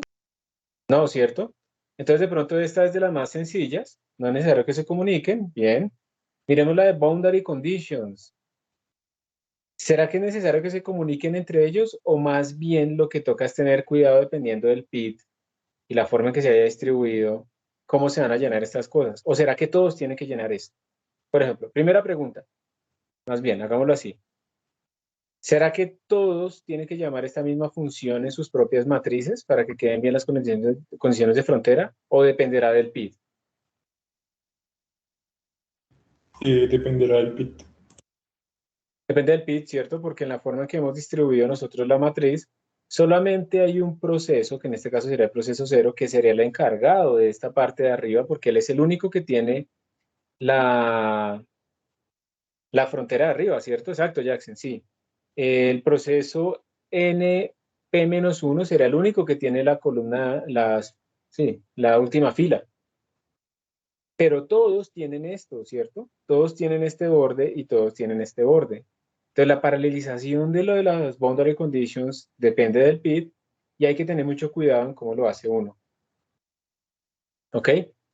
La función evolve, pues aquí es donde se da todo el truco, ¿no? La función evolve, pues todos van a tener que hacer esto en sus propios sitios, pero antes de hacer esto, tienen que tener aquí una comunicación, ¿sí? Tienen que tener aquí una comunicación, un patrón de comunicación, que es el patrón del ring, por ejemplo, que queremos que no sea, digamos, un cuello de botella, sino que todo el mundo le mande a todo el mundo rápidamente y podamos hacer la evolución rápidamente. Entonces aquí tiene que haber un ring. Entonces hay que pensar en eso antes de hacer esta evolución localmente en cada una de las en cada uno de los sitios, en cada uno de los procesos, pues tenemos que haber hecho un patrón de comunicación y pues hay que tener en cuenta también un poquito lo de las fronteras, ¿no? Por si acaso, porque ahora no va a aplicar para todos este tipo de cosas, porque esto de tener en cuenta quién tiene la primera fila, eso solo lo aplica al PID 0 y esto solo lo aplicaría al PID NP-1. Entonces hay que tener en cuenta también esto de las condiciones de frontera. Y el print es una función que va a requerir entonces que alguien imprima, por ejemplo, el master. Los demás le manden la información, ¿cierto? Y entonces el máster es el único que va a hacer esta cosa de GNUplot. Entonces miren que hay unas que necesitan comunicación, otras que no. Entonces podríamos empezar solamente por hoy, por esta vez, podríamos empezar a pensar en una de las que no tiene comunicación, la más fácil, que sería la de pronto initial conditions y de pronto la de boundary conditions. Pero para poder ir viendo que las cosas están bien, antes de pasar a boundary conditions, idealmente lo que podemos hacer es tener initial conditions y print.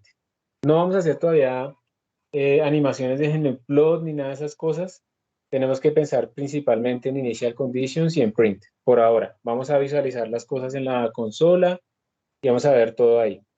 Otra cosa que tenemos que hacer es definir bien estas variables, porque nosotros pues no podemos definir esas constantes globales. Es una mala práctica de programación y es preferible parametrizarlo aquí adentro. Entonces la idea será como leer de la línea de comandos, por ejemplo, varias de estas constantes. Ya sabemos que eso se comparte entre todos cuando hacemos el MPI init.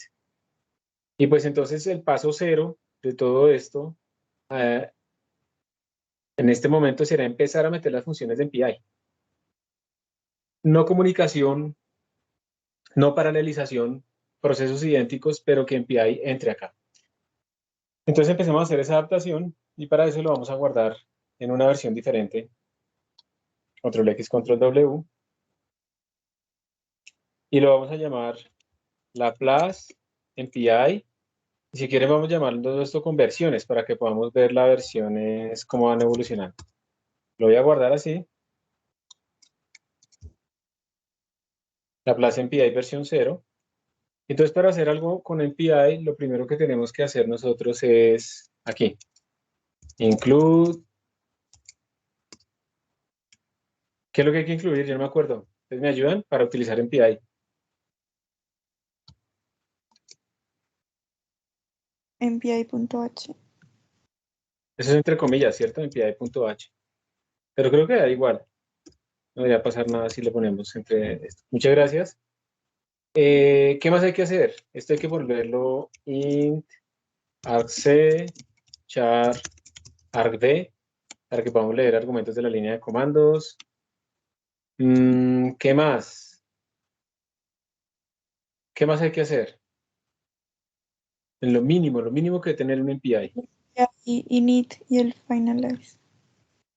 MPI init, y ustedes por favor me recuerdan si estoy escribiendo así, argc argv, ¿así?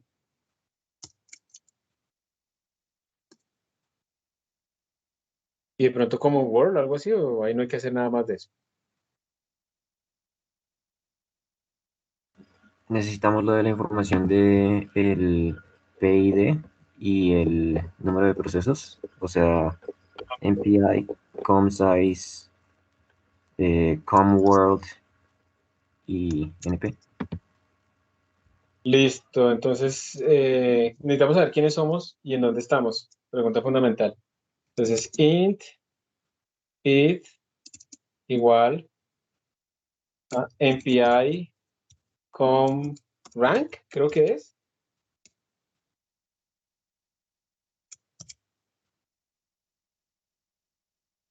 Así no funciona, ¿no? Impid, np, después MPI com rank pid y MPI com word, no tenemos más communicators. Y MPI, creo que esto es size. ¿Me confirman si está bien escrito o no? Creo que sí, profe.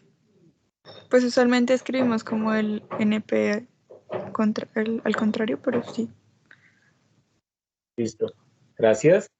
Entonces ya tenemos como lo básico, pero obviamente aquí no hemos paralelizado absolutamente nada. Simplemente estamos como metiendo MPI en esta zona. No hemos distribuido la memoria, todo el mundo tiene lo mismo. Tratemos entonces de cambiar, como estamos leyendo la línea de comandos, entonces const int n igual a ctd atoy argv1. Este es el n, ¿cierto? Entonces vamos a quitarlo de aquí arriba. Ah, no, eso no lo estamos haciendo de ahí. ¿Qué vamos a leer? Vamos a leer L, delta y steps.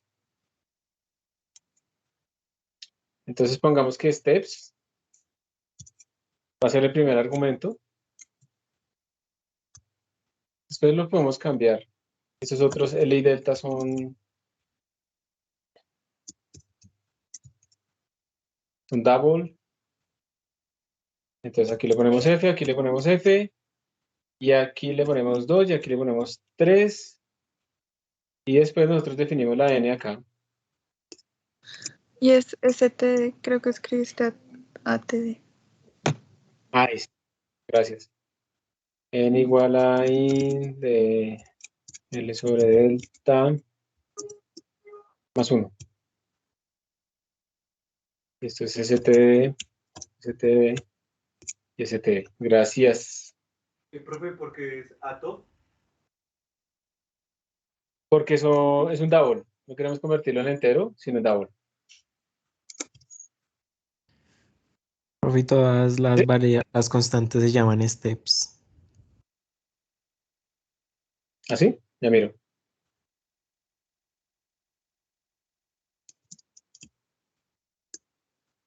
Listo, voy a dejar aquí arriba estas constantes solo para acordarnos de los valores y todas las variables se llaman steps. Muchas gracias. Entonces, steps es este man es L y este man es delta X. D se llama acá delta. Listo. Ya tenemos esto así, esto lo va a leer desde la línea de comandos. Miren que no hemos hecho absolutamente nada de cambios, metimos en PI y ya podemos probar si esto compila o no compila. ¿Listo? Eso es como lo más fundamental en este momento. Entonces, en PI, C++, y a ver si también funcionan los arreglos que hice ayer. Laplace, en PI, P sub 0. Entonces me está botando un montón de errores, me está diciendo que el n no está declarado, que no sé qué cosas. Y eso pues es de esperar, ¿cierto? Porque nuestras funciones están bien aquí, dice converting into MPI.com. Ah, esto era lo que me decía, ¿cierto? Que el pit va al otro lado. Y el NP va al otro lado, ¿sí? ¿Es eso? Sí. Ok. Sí, no, y eso está bien, que eso es un error de mi parte. Se especifica el communicator y después se especifica la dirección de memoria para guardar las cosas. Listo. Se ya debería funcionar. Pero hay otro problema y es que él está llorando porque aquí nos dice que no sabe quién es n. Y pues claro, no sabe quién es n porque n era una constante global y ese es uno de los problemas de utilizar esas berracas constantes globales. Entonces tenemos que generalizar nuestras variables para que reciban el n. Nuestras funciones. Entonces int size. Y mire que esto es solamente una reorganización del código sin tener ni siquiera en cuenta la paralización. Estamos metiendo paralización sin paralelizar. Y de hecho, es preferible que lo generalicemos así, mandando el número de filas y el número de columnas. Esto es mucho mejor para lo que viene después para nosotros que mandarle el size. Porque es que size aquí se enviaría porque estamos suponiendo que todo es cuadrado. Pero después vamos a darnos cuenta que nosotros no vamos a tener todas las cosas cuadradas, sino que son rectangulares. Entonces es preferible hacer esto así. En rows, en calls, si nos toca generalizar toda esta vaina, todas estas funciones. Entonces, yo estoy ayudándoles aquí para la tarea que sí les voy a dejar a ustedes, les estoy adelantando lo máximo posible. Que la tarea de ustedes va a ser esa primera paralelización básica, que realmente no es complicada. Todo lo que tenga matriz tiene que tener esa información y tal. Entonces, estos fors, aquí se llamaría esto con n rows, n calls. Y acá simplemente pues esto se reemplaza por n rows, eso se reemplaza por n calls y ya. Y aquí está n, no, ni siquiera, todavía falta una cosita, ¿no? Y está n acá, n calls, es el número de columnas, y ya me cansé. Entonces aquí le vamos a poner n rows, n calls, este es un if en las rows, este es un if en las calls, y todo donde diga n, quiero que lo conviertan en calls, pero me va preguntando yes, yes, yes, yes, yes. Entonces, ya actualizamos esta, lo mismo va a pasar acá. Entonces esto es n calls, esto es n rows, porque está con i. Esto es n calls,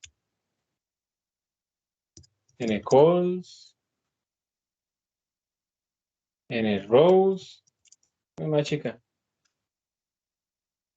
Profe, porque en la 64 es n calls. N-calls, porque es el I, J.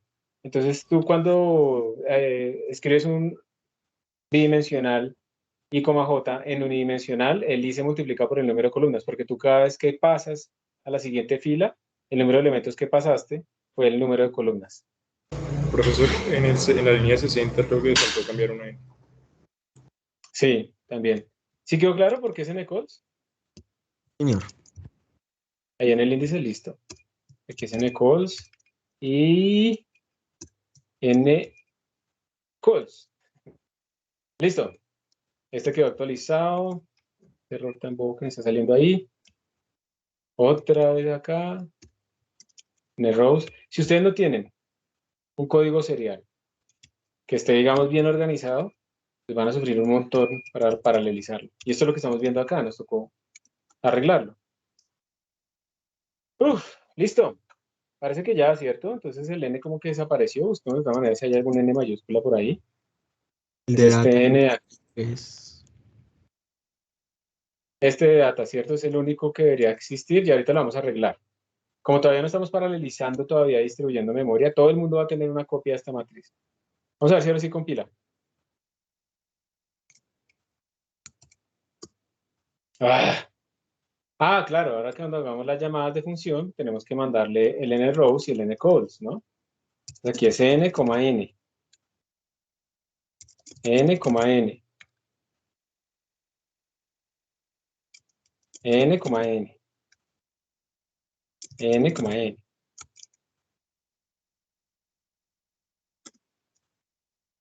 Ya casi, ya casi.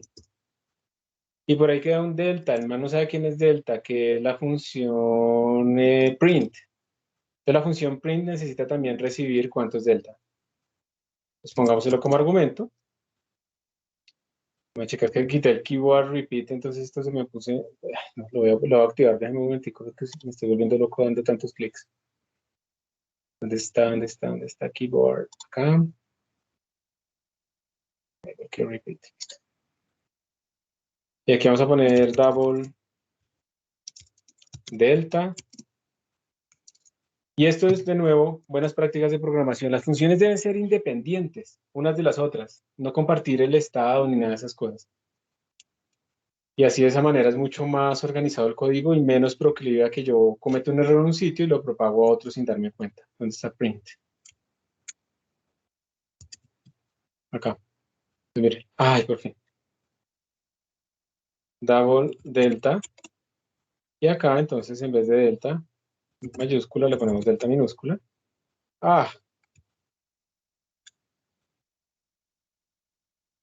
Delta. ¿Listo? Vamos a ver si ahora sí.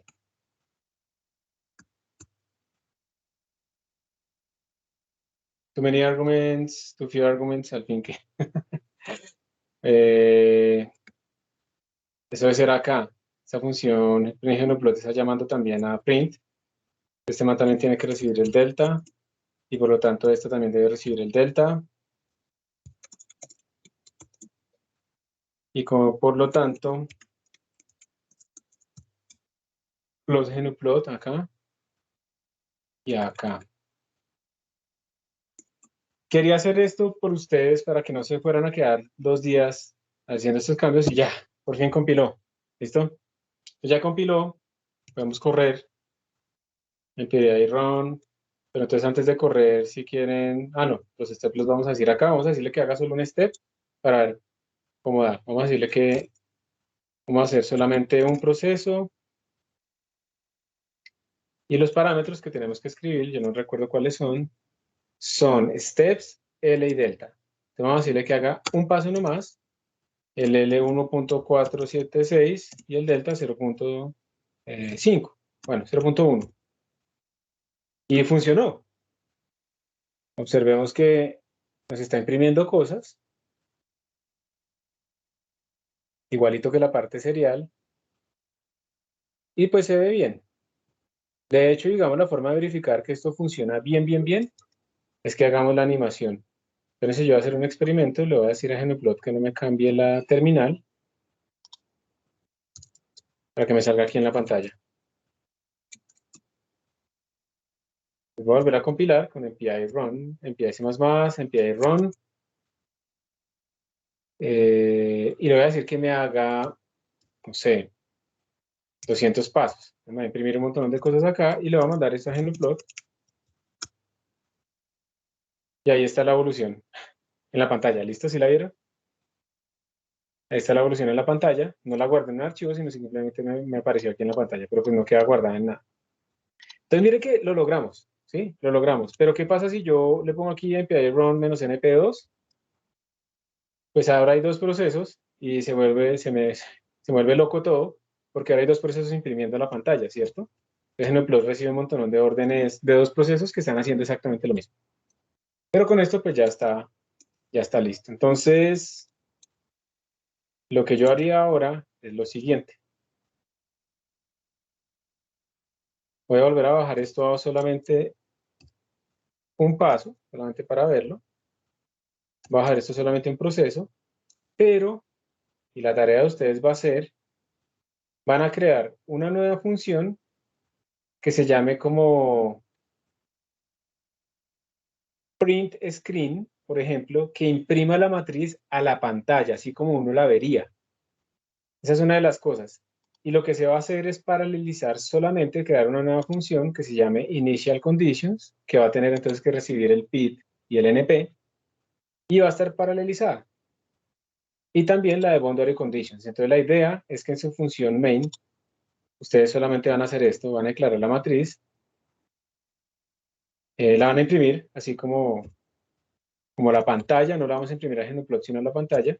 Entonces hacemos las initial conditions y hacemos un print screen. Y entonces el print screen pues va a recibir a su matriz, ustedes tienen que ver qué argumento recibir para que la imprima. Y tienen que ver, lo vamos a hacer solamente con uno y con dos procesos. Y luego llaman a boundary conditions. Ahora boundary conditions va a tener que recibir también el PID y otras cosas. Pero ¿saben qué? Para que les quede más fácil, yo les voy a hacer una parte y se los mando como modelo y les digo que implementen la otra. ¿Les parece? ¿Están más de acuerdo? Para que no les tengo que hacer tanto. Sí, profe. Listo. Yo les voy a implementar una y ustedes implementan la otra. Y también les dejo implementar el print screen como para que no vayan a sufrir con eso. La idea es que podamos hacer, al final, ir poco a poco viendo que cada paso funciona. Entonces no vamos a hacer nada de esto de la evolución ni nada de esas cosas, sino que vamos a ir poco a poco, creando la matriz, haciendo las condiciones iniciales y la imprimimos. Luego, condiciones de frontera y la imprimimos. Y vamos viendo poco a poco si cada cosa que estamos haciendo se está haciendo bien. Obviamente aquí vamos a tener paralelización en cuanto a que vamos a distribuir memoria, paralelización porque cada uno va a modificar solamente su parte, paralelización porque aquí tenemos que llamar y pedir la información de los demás para poder imprimir, paralelización para que sepa quién es cada uno y paralelización otra vez pues para llamar e imprimir. Eso es lo que vamos a hacer. Esta es como la primera parte, el primer paso de todo lo que tenemos que hacer nosotros aquí. Bueno, aquí terminamos la clase. Estén pendientes cuando les envíe esta información. Si no es hoy en la tarde, es mañana temprano.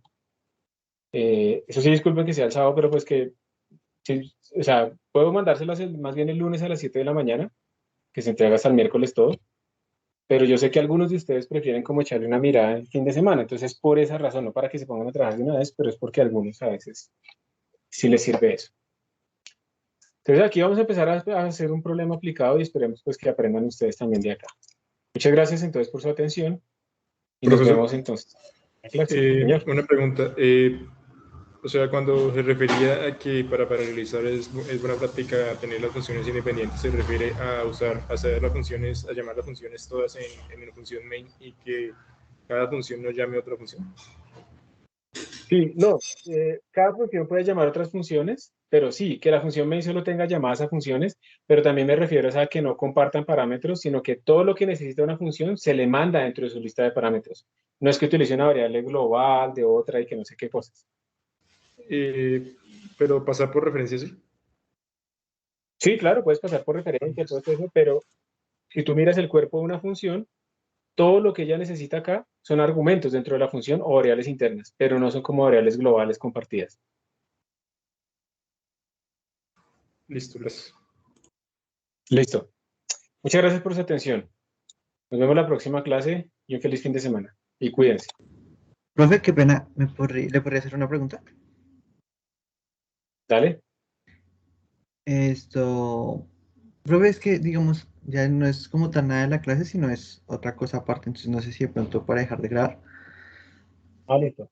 Espérate un momento.